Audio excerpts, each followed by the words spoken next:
He's Howard Eibach, a former copywriter and creative director and the author of 2 books on the creative brief. And he's Henry Gomez, an ad agency strategist with 29 years of experience. Together, Henry and I are the Brief Brothers. We love talking about creative briefs, briefing, and advertising. Henry, we have an amazing guest today. She's calling in from London. Her name is Kit Altin. I'll let her, and I'm going to read a little bit of her biography, clue you in into what this amazing strategist has been doing. Let's join the conversation.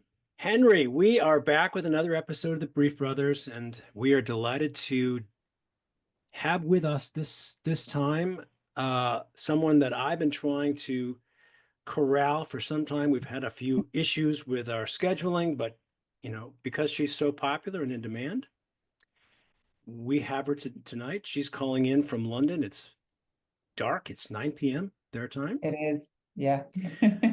Her name is Kit Altin. She is the Chief Strategy Officer at the Gate in London.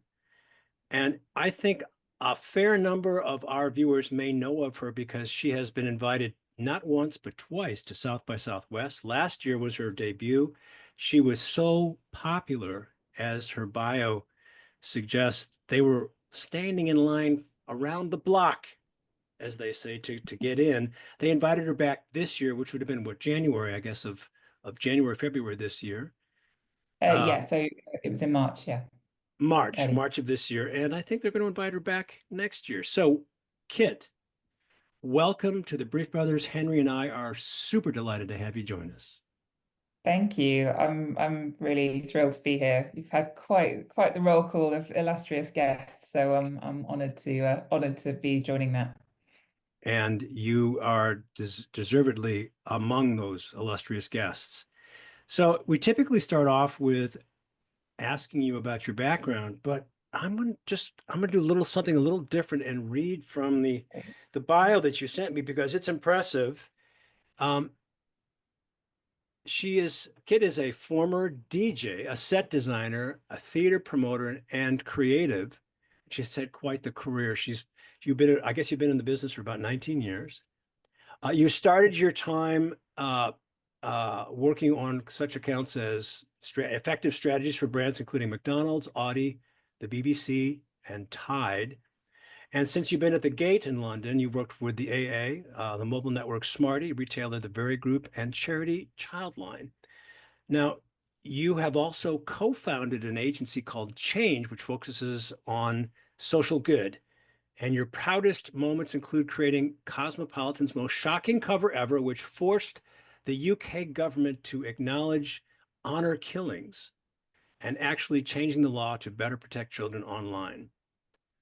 You have won the Golden Effie for long-term effectiveness, 3 gold APG awards, the campaign's Global Strategic Leader of the Year, and you're known for innovative approach to data and insight, and you have won the most effective use of data and insight at the Marketing Society, not once, not twice, 3 times in a row. And that's just a little taste.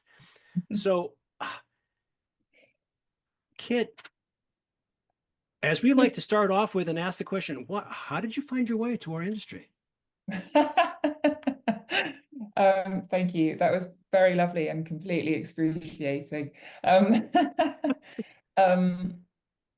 Well, as you can probably tell from some of that bio, it was by accident. So I never planned to get into advertising, although it has ended up suiting me very well, although I've done a few different things within it. So, I was going to be a journalist originally, and I did a lot of journalism when I was at university. I had a column in a national newspaper, and I wrote for various publications, and yeah, that's what I really wanted to do. But there was a master's course I was really interested in, so I applied for that and got a place on that. But I needed to get some money together for it, so I decided to take a year out and work in London to earn some money.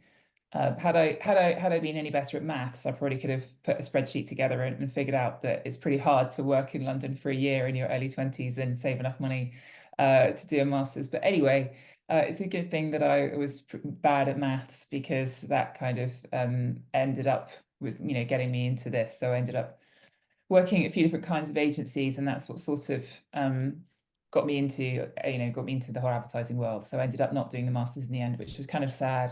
but you know, it's just the path since then has been a lot of fun. So I just said, you know, this seems like it's quite fun, and I'll keep doing it for as long as it's fun, and it's still fun. And you started out in the advertising world as a copywriter before I did. you emigrated or made your way to strategy, which I Exactly. personally find fascinating because I'm a copywriter too, although I didn't quite make the complete leap to strategy. Henry likes to remind me that I am more strategic than I often give myself credit for. But like I said, I didn't become the strategist.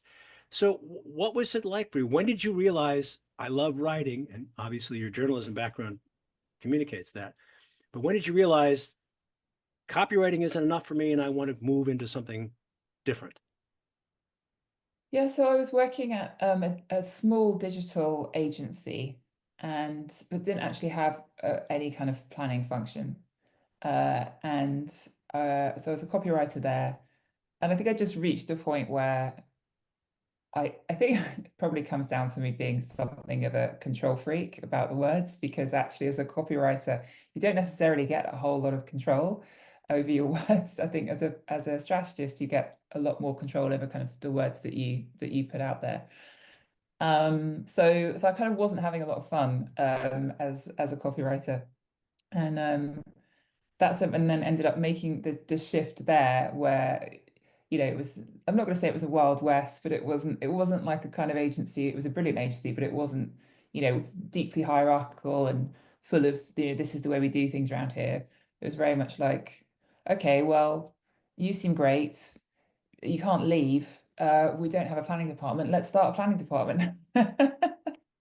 Which now sounds kind of insane, but made sense at the time. So it was an opportunity. Yeah, I mean, I really learnt on the job. Let's put it that way.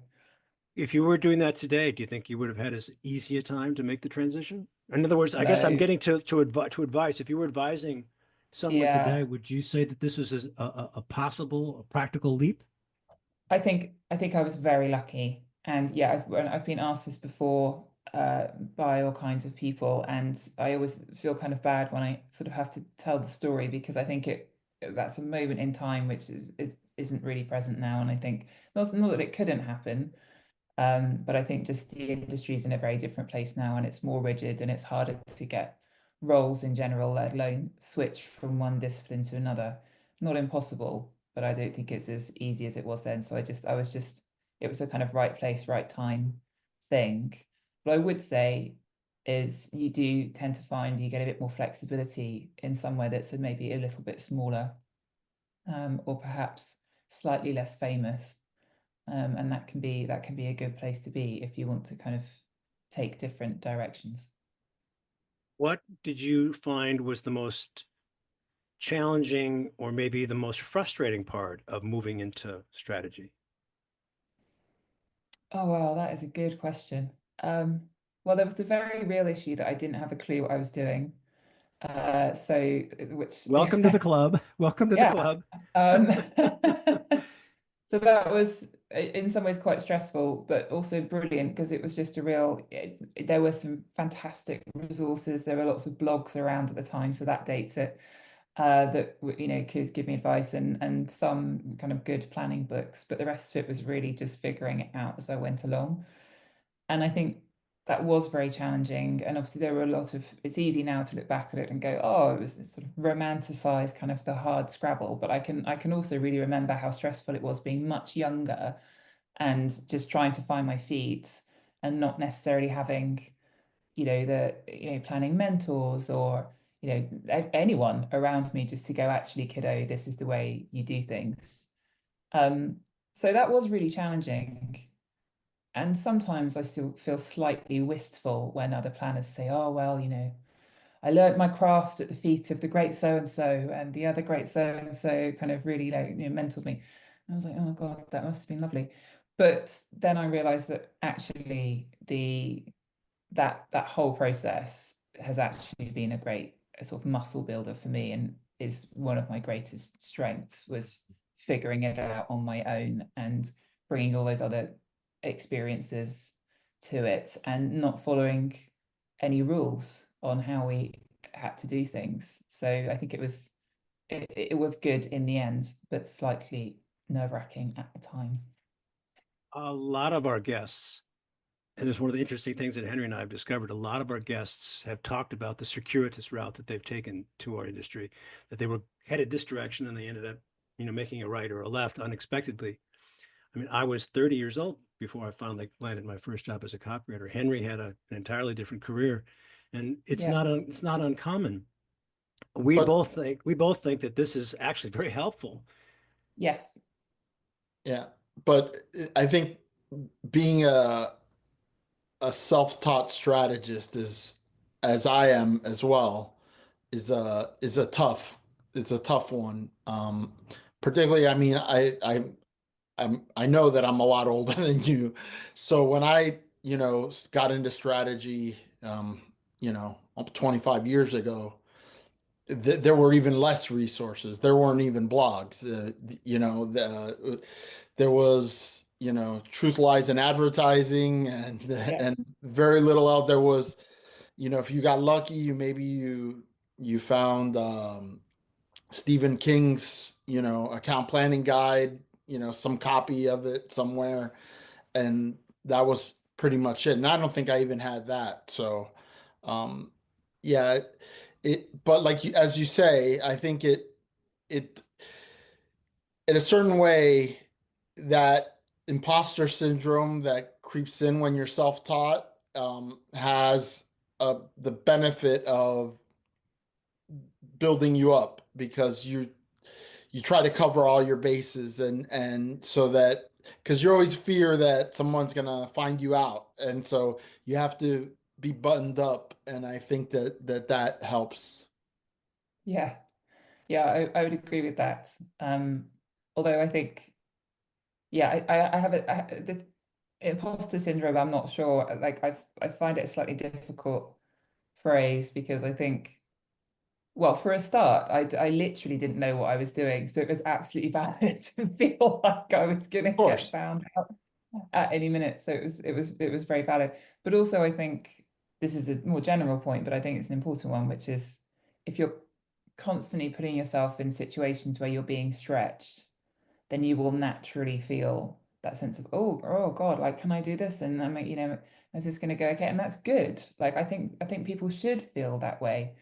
And I think just generally speaking, kind of in the careers world, we're sort of encouraged to think that's a bad thing. But I've always tried to put myself in situations where I'm feeling stretched and I'm a little bit nervous. And I think that's about the right sort of place to be. I think it's revealing that you admitted that you have a bit of a control freak nature to yourself, and I think that comes to your benefit because you want to know what's going on, even if you're not sure of do I go left or do I go right. Being that control freak, which is not necessarily a pretty term, but I think it says a lot about you as someone who wants to tackle something and master it, is highly beneficial. I mean, I too didn't really suffer from this thing called imposter syndrome, even though I never took a course in copywriting. I learned on the job. I didn't know what a portfolio was until a creative director said, "Where's your portfolio?" And I said, I only have a few stocks and bonds, but what does that have to do with? I mean, I'm kidding, but I just didn't know what it was. Had to learn. I was embarrassed along the way as I figured out what things were. And there are probably other creatives or other people in our industry who feel the same way. But that sense of, I want to know, I want to be in control. And I empathize with you as a copywriter or former copywriter who had to put up with clients who all thought they were writers. I didn't Yeah. have control over, this works and that works. So I think it's worked. It's worked to your benefit. Tell us about your background as a DJ is also quite fascinating to me, and you did some things this year at South by Southwest Yes. in your training, which I'll let you explain. But I found it fascinating because I have a bit of a background, not background, a knowledge of the emergence of hip hop in this country in the 1980s, where I did some Oh, teaching at community college and very cool.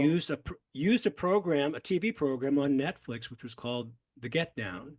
I don't know if you've ever heard of it, but it was Yes. a dramatization of, boy meets girl, young kids growing up in that era in Brooklyn. And one of the things I learned was that there were three brilliant leaders in the hip hop movement. There were three rivals, one of whom was called Grandmaster Flash, who was a DJ in Brooklyn. And I've just decided to call you London and advertising's Grandmaster Flash because you're using these skills as a DJ in a leadership position to teach a vitally important skill, which is in presentation. So Yeah. tell us more about how that emerged. Was that something that was kind of like sitting in the back of your head and you thought, how can I use these skills Yeah. to teach others how to present, or is that kind of brand new? How did that come about? Yeah, well, oh my gosh. I mean, I wouldn't even put myself in the same postcode as genuine kind of world changers like Grandmaster Flash, but that's very, very kind of you. Um, so I think I'd been thinking for a while about how I might be able to use my DJing experience, which, started wherever 2001, something like that. And all my friends were DJing and VJing, and that's how I met my husband. And you can't quite see here, but there's just like thousands of records everywhere. I always say I married him for the records. Very feminist. But so we were all doing that, and there was a point in my life where it was kind of my main job, and then it was the side hustle along. So definitely not claiming to be David Guetta or anything like that, but was a working DJ and had a lot of gigs. And so that's been part of my life for a long time, for 2 decades, and it's been such an interesting experience. And I'd often thought how grateful I was for that experience when it came to our job in advertising, particularly around presenting and pitching and those kind of high pressure presentations. Because, you know, there's nothing, more testing than having to, play a gig where maybe they don't like you. They definitely don't want a girl behind the decks. You're filling in for a mate who's a drum and bass DJ and you're not. So guess what? The crowd's really not there for you. All of these moments, it's actually, it's all the challenging moments as well as the ones that go well that you really kind of learn from. And I'd often thought, how much I draw on all those experiences when I pitch and present. So it was in the back of my mind maybe for a couple of years. And I was thinking, maybe I could write an article or something. And I thought, well, actually, this would I'm already teaching. Why don't I just have a think about it and see if it would make a good teaching experience? Which it did. And so that's what I premiered at South by in March. It's basically an interactive workshop called Last Night a DJ Saved My Pitch. And it's all about how great DJing and great pitching, aka great presenting, actually share a lot of the same techniques, like great structure, like the use of psychology. And so basically use a live DJ set to demonstrate those techniques, and then we workshop through those techniques to help people make their pitches better. So, I mean, so it is just literally kind of saying, okay, like here's this one experience in my life and how it's really helped me in this other one. And now you guys can do it without having to spend, 4 hours. You've got your Brixton t-shirt on. I have played in many terrible bars in Brixton, having awful nights, which have been fantastically useful. So you don't have to do that. You can come to the workshop instead. Isn't that what makes our industry so fun, though? This juxtaposition of things that you wouldn't have normally thought could come together, and then they do. And when you do that, all of a sudden you see the world in a different way. Isn't that? I mean, that's just natural to what we do.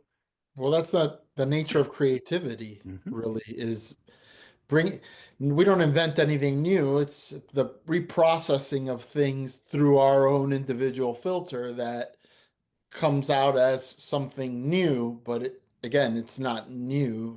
Right. It's recycled with you know, different components. Yeah, What 100%. what's an example of that kind of a situation that you have used when you have done training? Talk about bringing it back to the creative brief. When you do training around the brief and briefing and bringing insights and data to a good brief. Can you How give do you us mean, can you give us an example of some part of your experience, almost 20 years as a strategist, where your experience as a copywriter and maybe as a DJ have helped you see what the brief is meant to be in a way that maybe is unique in your Wow. teaching? Yeah, that's a good question. How will help me see that the brief is unique? Um, I don't know if there's not necessarily a specific example that comes to mind, but the thing is, mostly with briefs, we can get into kind of inspiration and fuel and stuff like that, but mostly you are working with words on a page. And so I always say in my teaching, like every single word has got to justify its existence on that page. Every single word matters so much. So I do a lot of work around all of that and around the rigor of distilling it down. But of course, it's also about the individual words that you choose. And when you've been a writer and you are a writer, that's everything.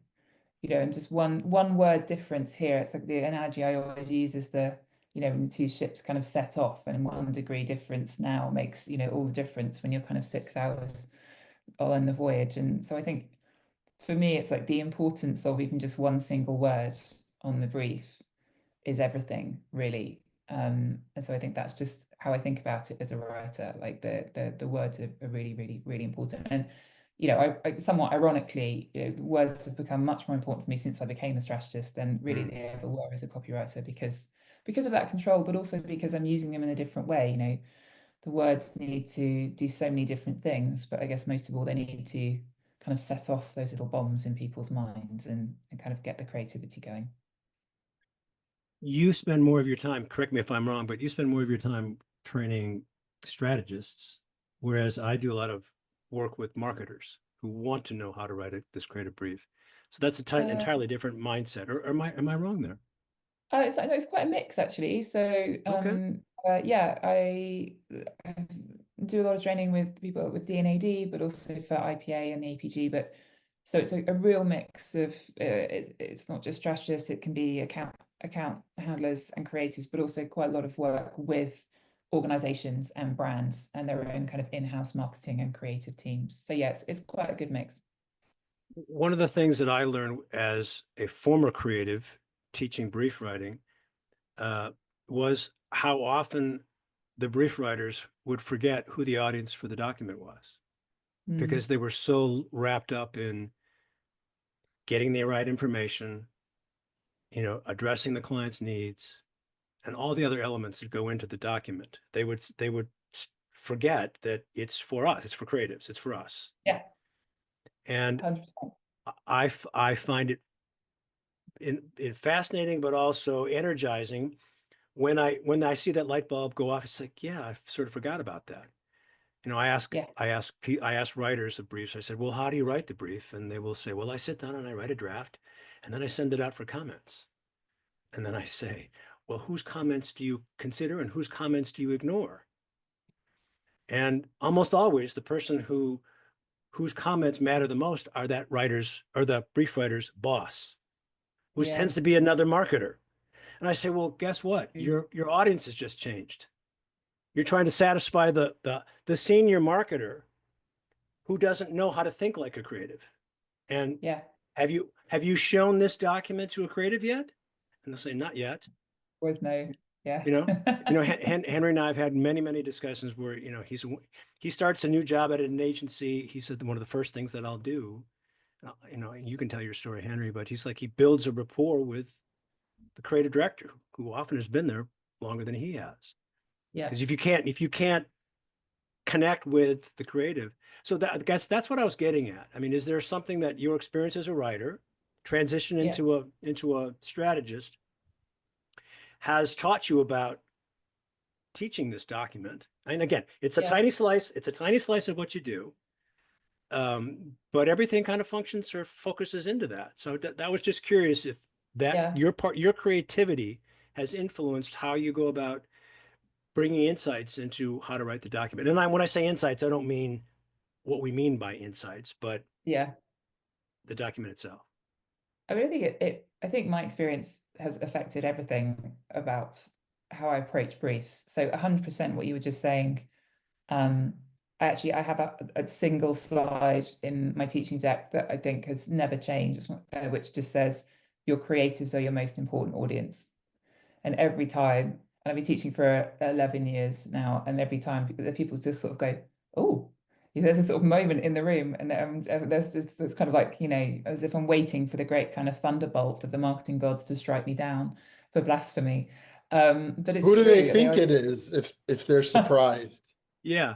I do. It's because I think, and I understand why, right? And everyone's very, it's a lot of pressure when you're writing a brief, but everyone thinks that the audience that they're thinking about are the people at the end of the communication, and they're also thinking about whoever needs to sign the brief off. This idea that, you know, briefs are just like sausages in a factory, and we've just got to kind of churn them all out and tick all the boxes. So that's always a shock. And sort of the idea that, you know, collaborating with creators on briefs is often a shock, and that you don't have to do it on your own. And that the brief really is just a one artifact in the process. The most important bit is the interaction with the creatives. And I do think that having been on the other side of a brief really does help. I think if you've not been there, like it's almost impossible to imagine, I think, like the pressure that is on you to take this thing and then generate creativity. You know, it's quite, you know, like I always say to people, it's quite a weird process when you think about it, isn't it? That leaving aside all the kind of bells and whistles and things we can do around briefs and briefing, at the end of the day, most people are writing on a piece of paper that will be given to someone else, and then you expect creativity to fire in their brains as a result of it. That's quite a weird process. So I think it's good if you understand the pressure that people can feel on the other end of it, and very specifically the things that they need and the things that they're really looking for out of that brief. And so having that empathy and understanding makes a big difference, I think. And, you know, I think that's, yeah, that closeness to the creative, that's probably why I've ended up doing so much work with people like D&AD, design and art direction. That's, you know, my kind of natural a space where I feel quite comfortable. There's two words that I go back to again and again when I refer to the creative process, and that's organic and iterative. Yeah. You know, it's not an assembly line. It's not, you know, it's organic. Like the thing is alive. Like there might be a reaction to your brief that you can't, you know, predict, and then that causes you to rethink, or you might react to an idea that's presented that is off brief.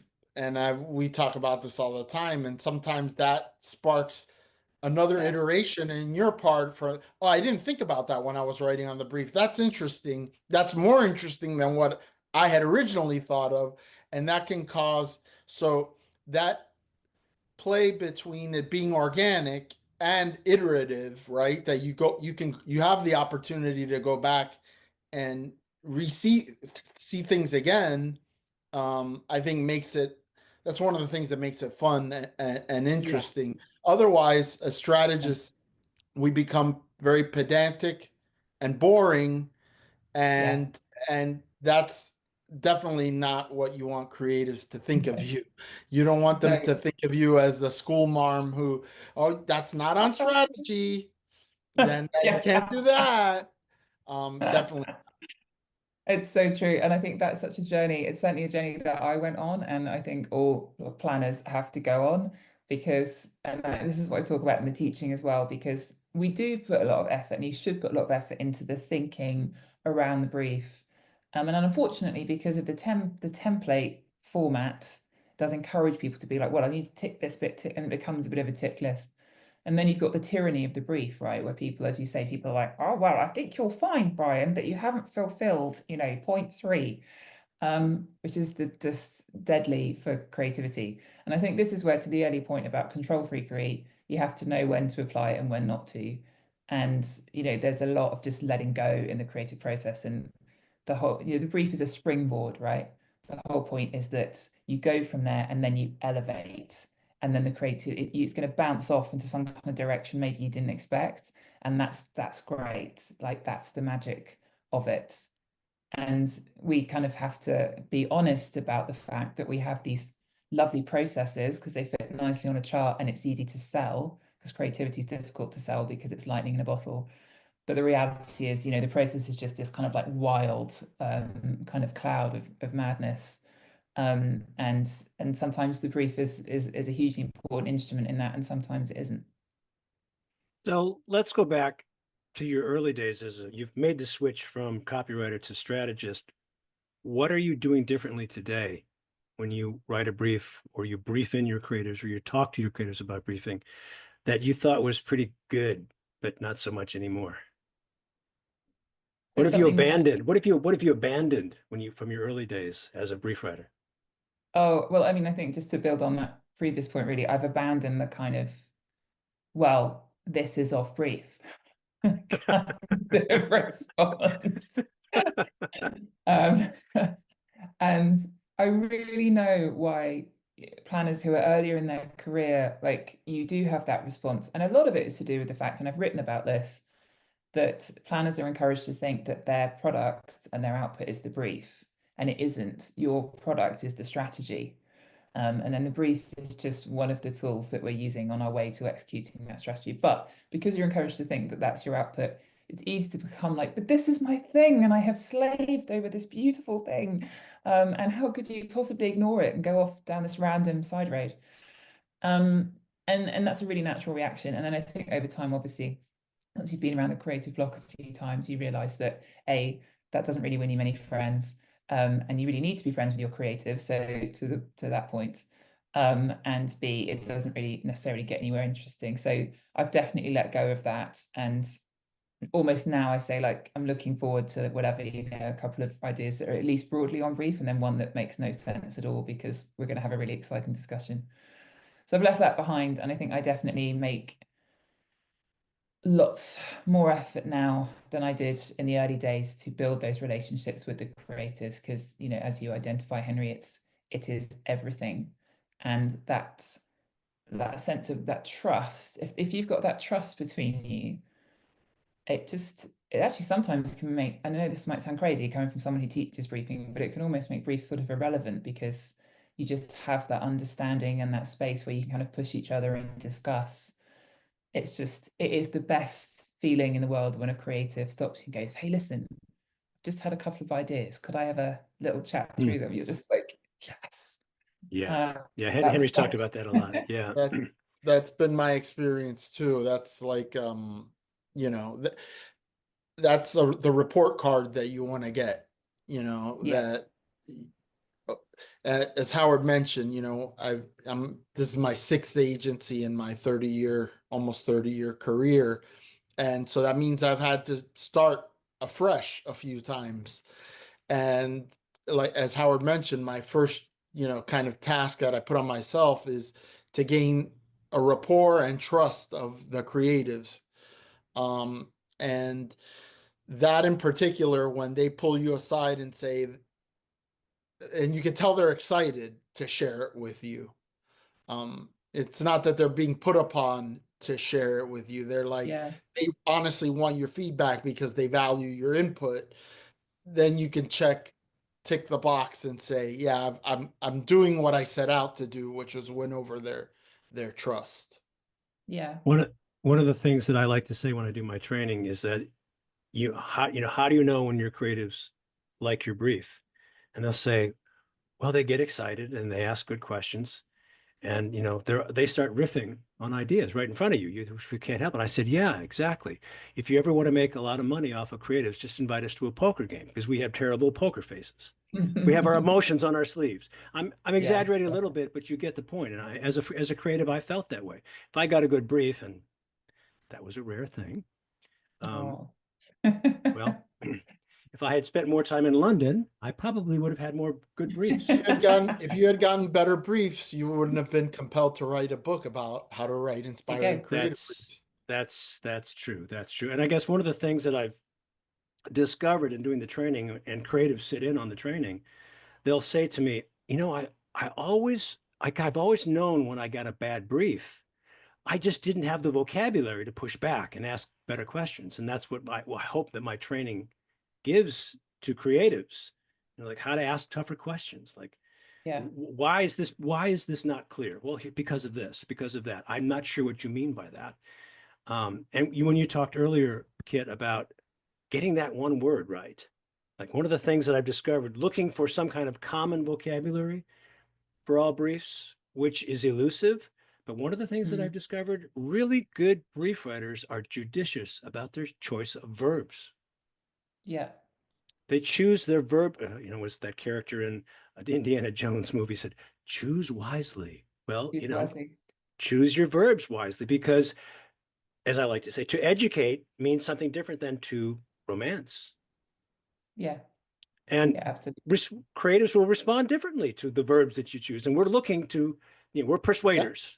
Now I'm going to flatter Howard. So Uh-oh. one of the most useful things that I found in Howard's book was that list of verbs that he had on there that, because it's easy to fall in the trap of raise awareness, everything's supposed to raise awareness, right? But the truth is, when you start thinking about it, there's a lot of different things you can do with communication, right? And obviously that's another big issue, is the conflating of marketing goals and communication goals, right? Like, Yeah, so that's the so bad. communication goal might be to romance or to seduce the consumer, um, in an effort to create demand for the product or inspire loyalty in the product or whatever. But that list, Howard has like a list of, I don't know, maybe 20, 30 different verbs. And you start looking through it and you're like, wow, these cover almost every situation Yeah. that you have. And so um, I, I, I thought it was funny that Howard brought up the verb thing, because that is something I refer back to constantly, is just the list of verbs, particularly in the section of the brief where we're trying to describe what we're trying to do. Yeah, exactly. And they're active, right? And a lot of marketing jargon, or even, the kind of language we might use in a marketing objective, is quite passive. And that's Even just raise raise awareness. awareness doesn't. It's just like deadening. And this is what I always say when I'm teaching is, every single second that these creatives are plowing through boring background information, passive language, marketing jargon, blah, blah, blah, is a second that they're not coming up with ideas. So like the if way I I always if I describe it tell is, you if yeah, I they're tell on you a need to know we basis, need to basically. if I tell you we need to compel someone to do something, Yeah. that's a lot different than Feels raise exciting. awareness.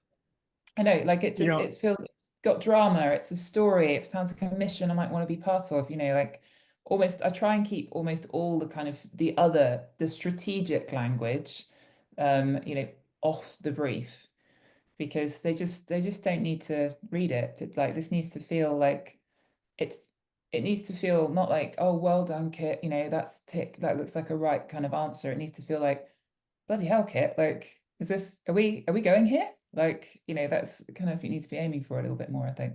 that's a fascinating observation, Kit, because occasionally, not a lot, not often, but occasionally, I'll be asked, well, why is there no strategy statement on this brief? And I'll turn that around and say, well, you tell me. And I think that's reflected in, you're familiar with Peter Paul Von Wheeler and Matt Davies, their betterbrief.com, their survey. They did Yeah. a global survey a few years ago. They got a new one out now regarding um, idea evaluation. But a few years ago, when they were doing the gap between the brand, the marketing folks' perception of their brief writing skills and creative Yes. agencies' views, one of the 45 or so questions that they asked, the one that blew me away the most was that 60% of marketers admitted that they used the creative process to justify or clarify the strategy. Like they It's didn't have a unbelievable. strategy, It's, you know? that's terrifying. It's absolutely terrifying. Well, it's Well, the that same. leads, that, I was just It's going the to say same. that leads me to the question. I mean, what is it like for you working with clients? Do you get the information that you need from them? This is a question Henry and I have talked about a lot. Uh, gosh, yeah. I mean, do I name and shame that? No, I'm just kidding. All my lovely clients who are watching, you're amazing. Um, I would say now we definitely do. I've never really struggled with I know some people have and still have this where they get a brief from a client and it's kind of, a WhatsApp or whatever. For me, we're fine right now. If anything, it's often been sort of the opposite direction where there's briefs that are kind of 4 or 5 or 6 pages long. And that's just really tricky. But we are talking about two kind of slightly different briefs here. There's the creative briefs that an agency will give their creatives. That's one thing. And then there's the briefs that a brand will give its agency. And they operate in really, there are some shared aspects, but I think they would operate in slightly different ways. But I think a lot of the problem is that now, rather, what you really want is to just give your agency the challenge.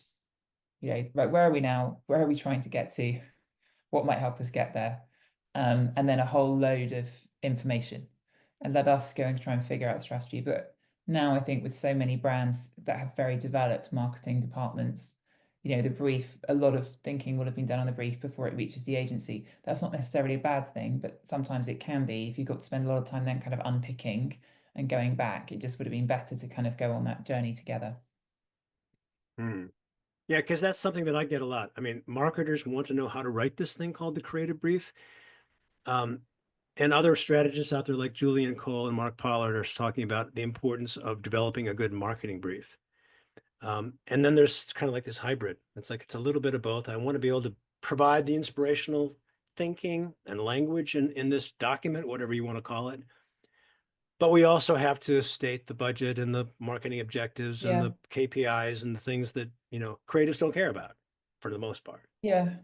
I mean, it's my observation is, and we've had some fantastic briefing experiences recently. I would call out the AA did a fantastic briefing day. So did the Very Group. And I think what my observation is, what works particularly well if you're briefing an agency is worry much less about articulating the brief, and worry much more about giving us all the information but bringing us into your world. Like that's the most powerful thing. Like how often these days would a brand really say, come over, come to the office, come have a look around the factory, and really kind of get to know us. And we'll give you all of the information you need and we'll share all of our problems. And I think so much of that is about being real partners, on solving the business challenge. So that for me is kind of what makes a really good client brief and briefing. And they shouldn't need to worry so much about kind of giving us sexy creative articulations, because that's our job to develop them. How do you find the relationship between you and your clients when it comes to evaluating ideas, which was the subject of Peter, Paul, and Matt's second survey? Are you getting good feedback? Constructive feedback? Yeah, I would say overall, yes. But with a caveat that I think this is an area which is really, really underdeveloped in the industry. Very few people are given any training ever, client side or agency side, on how to feedback on creative ideas, which is insane because what are we making here? So people aren't given that training, and then sometimes things are put in place to mitigate that. So you might have a kind of some sort of spectrum, where we kind of grade things 1 to 10. And 10 is world changing and 1 is actively damaging, and lots of companies will have their version of that. That's fine, and I think that can really help. But broadly speaking, I think everyone's just kind of stumbling their way through it, and it's an area that does need a lot more help. And in the absence of that, the best thing you can have really, I think, is a really strong, trusting relationship with your clients, where you're both like on that same journey and you've both got the same kind of level of creative ambition. And that, in fact, actually, I think that the sort of disjoint of creative ambition is what's behind so many disappointing pitch processes, as well, because it's so key. You've got one person's bold as another person's vanilla, and establishing that, and making sure that you're therefore the right team for each other is so crucial. I think obviously when it goes well, we've got lots of clients right now, where that's definitely the situation. It's brilliant, and they're kind of pushing you as much as you're pushing them, and it's great. But obviously when it doesn't go well, we all know how agonizing that is. This may be an unfair question, but that's not going to stop me. Great. How do you say? Yeah, I mean, you're in the hot seat here. How do you suppose the relationship between an agency in the 1960s like BBD, Bill Bernbach running a shop and doing great work for advertising, great work for Volkswagen, what kind of relationship do you think that he had? And I know you don't know this, but I'm just going to ask you to guess. And the kind of feedback that they gave him and his agency on the breakthrough. I mean, this is world-changing work Mm. that I mean, has something, I guess what I'm getting at is, has something fundamentally changed between those days when great work was being produced by, a handful of great agencies and today? Are we missing something? Did something stop happening that all of a sudden we're not good at giving good feedback? Or have we just never been good at giving good feedback, which doesn't seem to fit the reality? Yeah, I mean, I imagine that perhaps a more significant factor in the changes since then is the consistent devaluing of creativity as a product. I mean, I obviously was not sitting in any of those meetings in the 60s, but I very much imagine that those agencies were treated with respect and that their product was treated with respect. And probably was almost like, well, this is your campaign, Mm. Volkswagen, and thanks, here's the bill. Rather than, have making an agency go around 25 rounds of creative and then, hiring someone else. So I think, yeah, it has been the consistent devaluation of creativity in which agencies have played a role as well, that has led to a very different, I think, situation today. Well, like you said, it's complex. Certainly, agencies have devalued it by splitting the media function from the creative function. That hurt Mm. a lot. You wouldn't think, but it does because the creative function was subsidized by the media function before. And suddenly, when you have to start justifying fees for creativity, the client will begin looking for low cost solutions. And Yeah, that is, in essence, going to devalue creative. But also, the nature of business has changed, where I believe that the Bill Bernbach and David Ogilvy's of the world had a line into the presidents and the owners of these yeah. companies. Now they're all publicly held. They're big, inflated marketing departments where everybody has to justify their role and where Mm. the true decision makers don't see the work until the very end. And by that time, all of the mediocrity of the middle management has already had its had its hand Back to the left. in the pie. So there's a vicious cycle there. The work keeps getting worse and worse, and the agencies get paid less and less, and the budgets get smaller and smaller, and so I think we're in for a revolution at some point. Like it's gonna break the current, but who knows how that's gonna end. Exciting. That's an exciting prediction. Any thoughts on that? I mean, is AI going to be the devil or the angel of for our world, or just another tool? Gosh, yeah, the big question. Um, I think it's probably going to be both, I tend towards the optimistic side. And what we are seeing is that obviously you can do extraordinary things with AI and it's changing by the hour. And what I hope is it will mean that the real creativity, we may even see a return to those days where the real creativity is valued. A lot of the less creative stuff can be automated. That does mean that perhaps some of those agencies that are managing that kind of work won't be in existence. Um, you can probably argue that both ways in terms of whether that's good or bad. But while AI can do many, many things, and obviously it can generate incredible stories with prompts, it's not yet able to make the lateral leaps, or have the understanding and the nuance that sometimes you need to deliberately get it wrong, that humans can do. And it's so much of those great kind of creative leaps are things that go against the grain or things that are a bit wrong. And this is actually something that I do in the training as well, which is kind of encouraging people to deliberately get things wrong in order to unleash greater creativity. And I've tried to get AI to do it, but it makes it very uncomfortable. Well, So yeah. I'm hoping that it can lead to an elevation, but it's not going to be an easy ride. Are there areas within the discipline of strategy and planning now that frustrate you more at this point in your career than they did when you were getting started?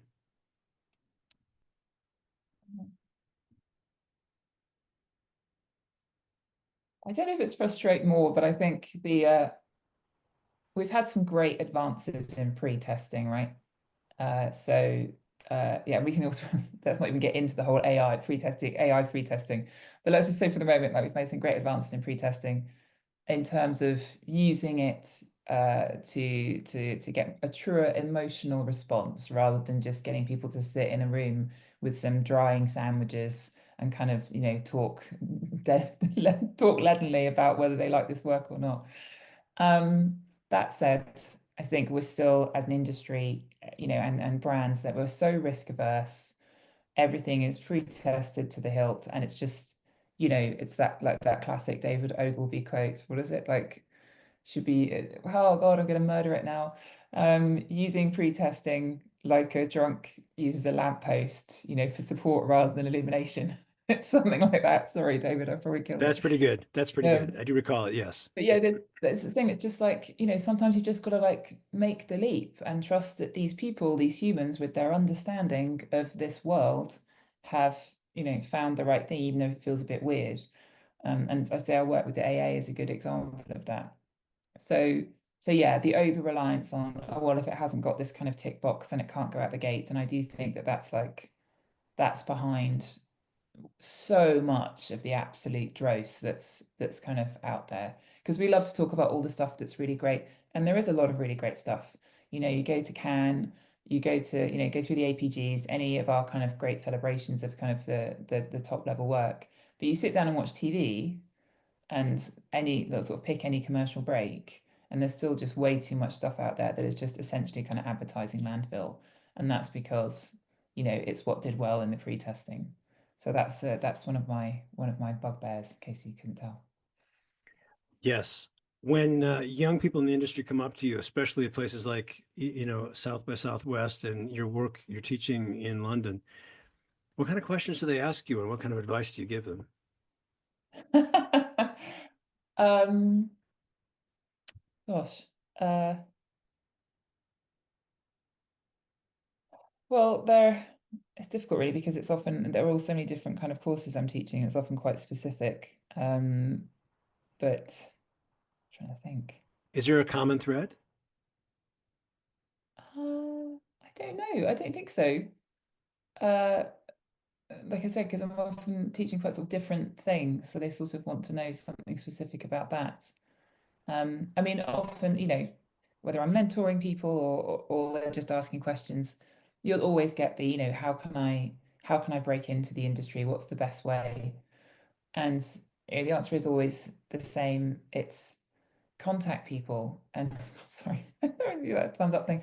Um, Contact people and make it tailored and make it personal. I can't even tell you how many messages I get, and everyone gets these, and it's just you haven't even taken 2 seconds to research the agency or research me or say anything. It's just clearly just something's more or less automated, and that's just an instant in the bin. So I can't believe that I really have to say it, because it does seem so obvious, but take your time to research people, contact them, make it clear that you know who they are personally, and just ask them for a coffee.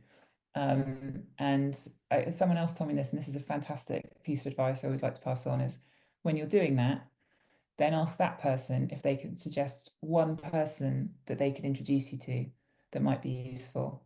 I was like, God damn it, I wish I'd known that. Like, Yeah. so that's the one that I would like to pass on as well. But the networking thing has never been easier, so much easier than it was, 20 years ago or before. So I think that's sort of your opportunity, to get your name out there. The influencing feeling works for people just as it does for brands. Well, Kit Altin, Chief Global Strategy Officer and Grand Poobah and Grandmaster Flash, an amazing talent and teacher. This has been a wonderful conversation. Thank you for joining Henry and me. Thank Oh, you. you're so welcome. It's been awesome. Thank you. Good stuff, Henry. Good stuff, Howard. He's Henry Gomez. He's Howard Eibach, and together we're the Brief Brothers. Till next time. Bye bye. Bye.